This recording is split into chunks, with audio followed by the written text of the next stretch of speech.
جب آپ گنہگار امتیوں کی شفاعت کریں گے تو اس گنہگار کو فراموش مت کیجیے گا، اس گنہگار کو بھی اپنی شفاعت کے دامن میں لے لیجیے گا۔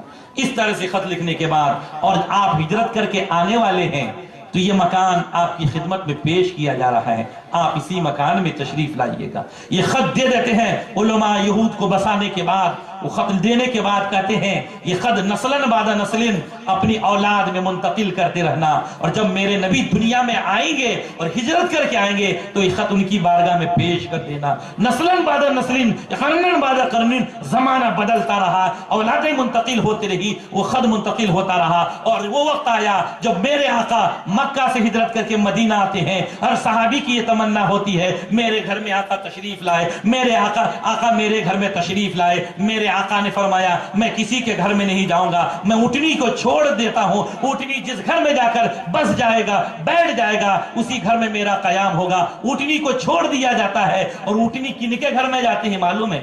حضرت ابو ایوب انصاری کے گھر میں جا کر خود بخود اونٹنی بیٹھ جاتی ہے۔ میرے نبی اونٹنی سے قدم باہر نکال کر اندر داخل ہونے سے پہلے حضرت ابو ایوب انصاری سے کہتے ہیں میرے بھائی طبع الحمری کا خط مجھے دے دو، سبحان اللہ، طبع الحمری کا خط مجھے دے دو۔ ابو ایوب انصاری انہی کی اولاد میں تھے، اور وہ خط نبی کی بارگاہ میں پیش کیا جاتا ہے۔ میں کہنا یہ چاہتا ہوں نبی ہجرت کر کے آئے تھے، کسی دوسرے کے گھر میں نہیں بلکہ اپنے گھر میں قیام فرمائے تھے۔ بے شک، سبحان اللہ۔ اونٹنی کو بھی دیکھیے، نبی کی صحبت میں رہ کر اونٹنی کو یہ معلوم ہو گیا تھا یہ نبی کا اپنا گھر ہے۔ بے شک، تو آپ دیکھیے جلوس، میرے آقا نے یہ نہیں فرمایا طبع الحمری نے بہت غلط کیا تھا، جلوس نکالا تھا۔ میرے نبی کی خاموشی رضامندی کی دلیل ہے، اور پھر طبع الحمری کو اللہ کے رسول نے جنتی قرار دیا۔